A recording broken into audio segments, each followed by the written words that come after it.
Welcome everyone to Grimsby Kia's YouTube videos, and before I introduce you to the vehicle in question today, I want to take you down memory lane a bit. Now, Kia's always been a fantastic company when working with people who didn't really want to spend a lot of money on a car, which was great.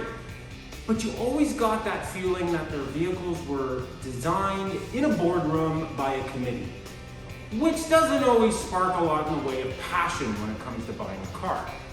But after many years, we sort of took on some key valued people within the automotive industry, and the brainchild of that was the Kia Stinger, which was released in 2018.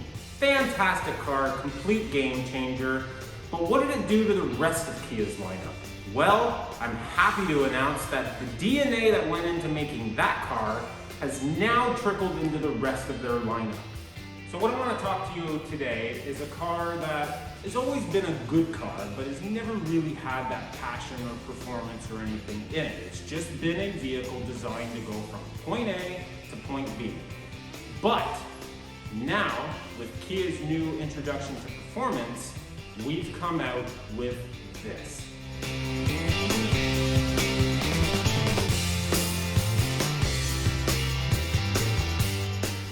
Well, if you haven't already guessed it, it is the 2021 KIA Forte, and the one we're discussing today is Kia's GT model.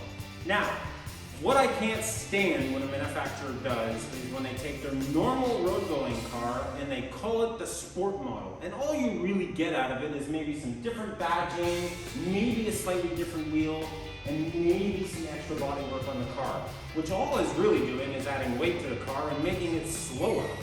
Not the case with the Forte GT. They have completely worked this car from top to bottom, and it actually was originally released in 2019 with the style that we're looking at today. What I am happy to announce is that they didn't stop with just aesthetics.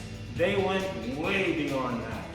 Now, instead of the 2-liter regular engine, you get a 1.6-liter turbo with 201 horsepower and 195 pound-feet of torque. Coupled with that is Kia's dual clutch 7-speed transmission to help you put all that power to the ground. On top of that, they've increased the size of the front brakes, they've sport-tuned the suspension, and gave the car an independent rear suspension. So when you are having fun in the corners, you're not going to go flying into the field. Other cues on the vehicle, obviously there is some sort of sport aesthetics just to differentiate the car from other models. But the other things available to you are sport seats, a sport steering wheel, and a much stiffer chassis. Now, one thing to remember with Kia is they don't have a long-standing history in automotive motorsports. They don't have no racing pedigree whatsoever. But the two key people that came on with Kia to help them rebrand themselves, well, one came from Audi and the other one came from BMW. M division. So, has everything that they've done to the GT Forte to make it an actual performance model worked? Let's find out. Yes, it has. So, I haven't spent a whole lot of time in the Kia Forte, so this is a bit of a new experience for me as well, and I can tell you, things are good. Things are very good. One of the really cool features that I like with this car is its available drive mode, which, let's be honest, that's probably the one you're going to be in the most, is the sport mode. And what that does is it firms up the steering wheel, sharpens the throttle response, and changes the way the transmission works for you. And it's all designed to give you the best performance possible.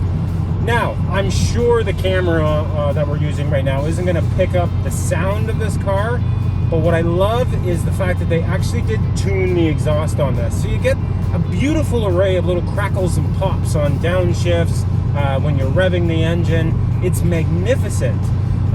Couple things to really point out in the car. Obviously, sport-inspired steering wheel with the D-cup shape, which gives you a little bit more legroom on the bottom.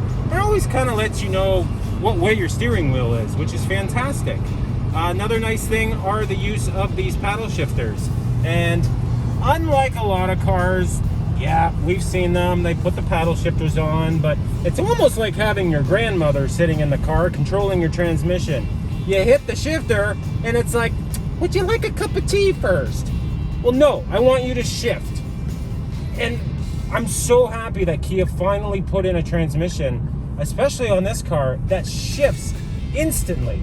I am coming to a stop, so I can't really point that out right now. But give me 1 second here, and we'll make this happen. Shift.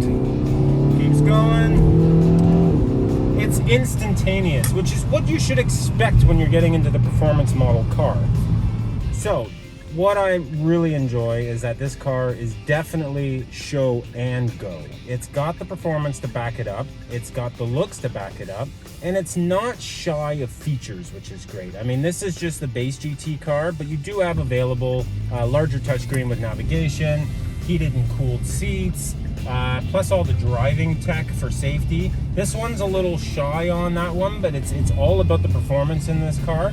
You do get heated seats and heated steering wheel, and that's another thing that bothers me with a lot of cars. You turn on the heated seat and you might get a warming sensation, which really doesn't warm you up all that well. Well, not the case in this car. Let me tell you, this is a lot warmer than the day after Taco Tuesday.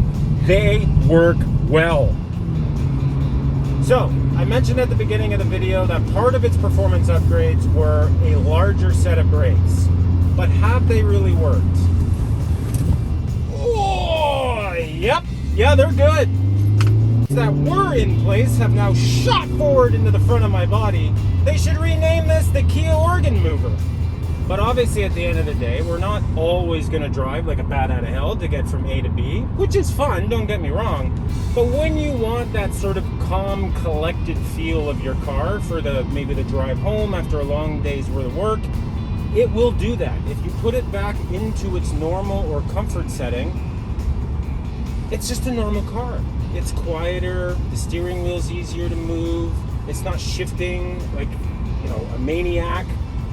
It's a very calm and collected car, which is nice that it's got those two sides of it. So, obviously you can take my word for it and how good this car really is, but you owe it to yourself to come down and try it out for yourself. Come on down to Grimsby Kia, 435 South Service Road in Grimsby, and let us show you why this should be on your list if you're looking for a fun and affordable car.